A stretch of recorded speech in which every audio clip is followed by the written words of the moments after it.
मोदी ने भक्तों को और गोदी मीडिया को ये बताया नहीं 400 क्या है। 400 पेट्रोल 100 का 400 पार, डीजल 100 का 400 पार, रिफाइंड 400 पार, कड़वा तेल 400 पार, 1000 का गैस 4000 में हो जाएगा। यकीन करिए 4 जून को अगर देश की जनता ने अपने हक में फैसला नहीं किया तो 2 जून की रोटी को तरस जाएगी ये जनता और दर दर भीख मांगेगी। दे दे अल्लाह के नाम पे दे दे अल्लाह के नाम पे दे दे। नरेंद्र मोदी ने राम को धंधा बना लिया, राजनीतिक धंधा बना लिया। लेकिन सबसे बड़े महत्वपूर्ण ये है, एक कहावत कही जाती है, भूखे भजन न होए गोपाला और ले लो अपनी कंठी माला। 5 साल हो चुके हैं जहाँ पे राजनाथ सिंह यहाँ पर एब्सेंट रहते हैं। केवल एक बार वो एक पुल का उद्घाटन करने आए थे और एक बार HAL एक हमारी संस्था है, सरकारी संस्था है, जिसको प्राइवेटाइजेशन करने के लिए उन्होंने पूरा मंत्र दे दिया है।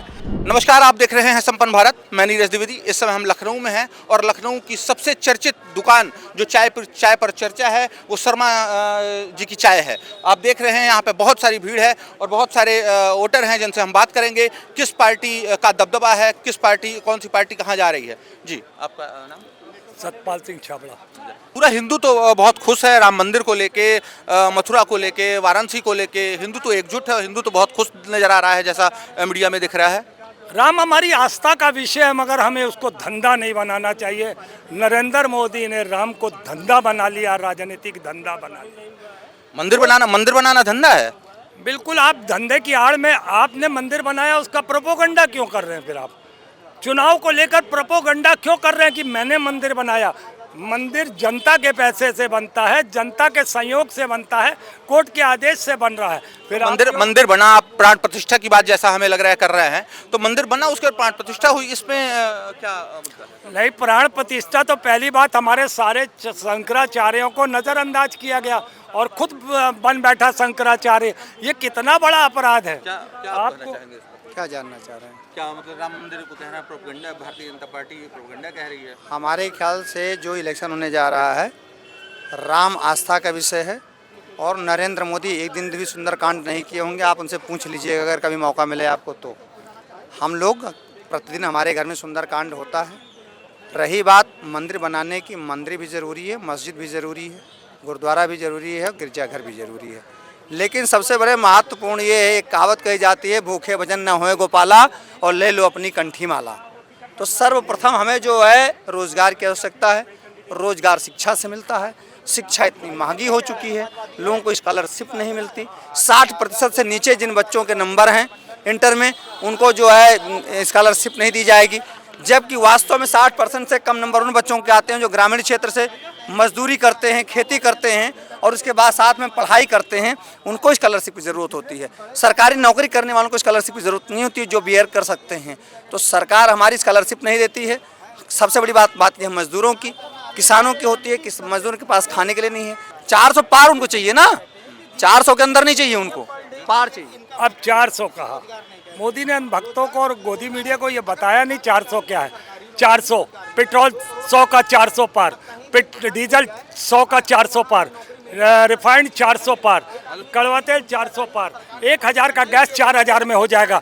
यकीन करिए 4 जून को अगर देश की जनता ने अपने हक में फैसला नहीं किया तो 2 जून की रोटी को तरस जाएगी ये जनता और दर दर भीख मांगेगी। दे दे अल्लाह के नाम पे दे दे अल्लाह के नाम पे दे दे। मेरा नाम सतपाल सिंह है। बड़े सवाल उठते हैं मुझे कि भगवान के नाम से तुम उत्तर सीधे अल्लाह के नाम क्यों लेने लगते हो? तो इन्होंने धर्म को बांटा है, इन्होंने ईश्वर को बांटा है। चाहे खुदा हो, चाहे भगवान हो, चाहे वाहिगुरु हो, चाहे ईसा मसीह हो, ये भाजपा ने बांटने का काम किया, देश की जनता ने बांटने का काम नहीं किया। और ये बांटने के काम पे ही सत्ता में आना चाहते हैं, मूलभूत सुविधाओं के आधार पर नहीं आना चाहते हैं। शिक्षा, रोजगार, स्वास्थ्य, नौकरियां, महंगाई, सुरक्षा, उस पर ये बात नहीं करेंगे। ये मारकाट की बात करेंगे, ये बांटने की बात करेंगे, तब सत्ता में आएंगे।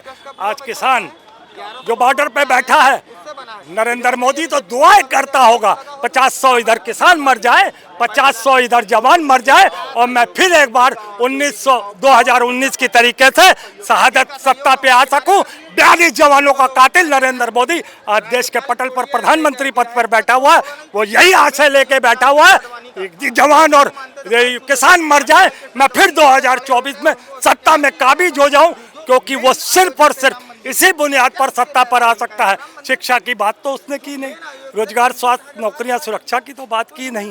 राजनाथ को भी कहीं ना कहीं इस बार हार का सामना सिर्फ और सिर्फ नरेंद्र मोदी की वजह से करना पड़ेगा, और तो कोई कारण है नहीं, क्योंकि जो मुखिया ही गलत हो, आपको कुछ मिला राजनाथ सिंह यहाँ से हार रहे हैं और ये भारतीय जनता पार्टी की सबसे कंफर्म सीट मानी जाती है। यहाँ से वाजपेयी जी, लालजी टंडन जो भी यहाँ से लड़ा, वो उसका मतलब वो तो एकदम कंफर्म रहा उसका जीतना। पहले जो आप देखेंगे भाजपा के अलावा दूसरी पार्टियां थी वो छितर बितर थी, टूट कर वोट करती थी। अब 37 बनाम 63% की वोटिंग है, ये आप बहुत आसानी से समझ सकते हैं। 37 बनाम जब 63% की वोटिंग होगी तो एक पैरेलली वोटिंग होगी, उस आधार पर कम से कम 2-3-4 लाख से राजनाथ जी की हार निश्चित है। ये आपको मैं आपके चैनल पे कह सकता हूँ। लखनऊ का माहौल बड़ा मिला जुला है। यहाँ पर सपा कांग्रेस अभी अवेलेबल नहीं है, हमें लगता है शायद इन लोगों का अभी गठबंधन बन भी नहीं पाया है, ठीक से प्रत्याशी भी नहीं उतार पाए हैं अभी तक। रविदास मल्होत्रा जी वो निकल ही नहीं पा रहे हैं अपने कार्यालय से, और यहाँ पर राजनाथ सिंह जी तो यहाँ राजनाथ सिंह जी की तो अटेंडेंस ही नहीं लगती है। क्यों? क्योंकि 5 साल से, पिछले 5 साल हो चुके हैं जहाँ पर राजनाथ सिंह यहाँ पर एब्सेंट रहते हैं। केवल एक बार वो एक पुल का उद्घाटन करने आए थे, और एक बार HAL एक हमारी संस्था है, सरकारी संस्था है, जिसको प्राइवेटाइजेशन करने के लिए उन्होंने पूरा मंत्र दे दिया है कि हम पूंजीपतियों को बढ़ावा देंगे। केवल ये हमारे राजनाथ सिंह की, चाहे हमारी बीजेपी की या किसी की भी, ये जो सरकार इस समय चल रही वर्तमान सरकार, जो कि चाहे उत्तर प्रदेश की सरकार हो और चाहे भारत की सरकार हो, ये खुद चाह रही है कि हम सब कुछ पूंजीपतियों के हाथ में डाल दें। इसलिए राजनाथ सिंह कभी यहाँ दिखाई नहीं देते हैं। बीजेपी स्वयं के कार्यकर्ता का वजूद खत्म कर रही है, स्वयं के कार्यकर्ताओं को टिकट न देकर अपने ही पार्टी के अंदर रोष पैदा कर रही है। इस वजह से ये समझ लीजिए कि यहाँ पर बीजेपी में जो भी लोग आ रहे हैं, जा रहे हैं, ये सब केवल अपने मतलब के लिए और अपनी पार्टी, अपने क्षेत्र में केवल पैठ बनाने के लिए पार्टी में लगे हुए हैं। बीजेपी के तलवे चाट रहे हैं। बहुत बहुत धन्यवाद आप लोगों का। शर्मा जी की चाय की दुकान पर ये सारी जनता है, इन्होंने रुख बताया कि पार्टी का कि कहाँ पे इन लोगों के अपने वोट जाएंगे। आप इन्हीं सब खबरों के साथ देखते रहिए।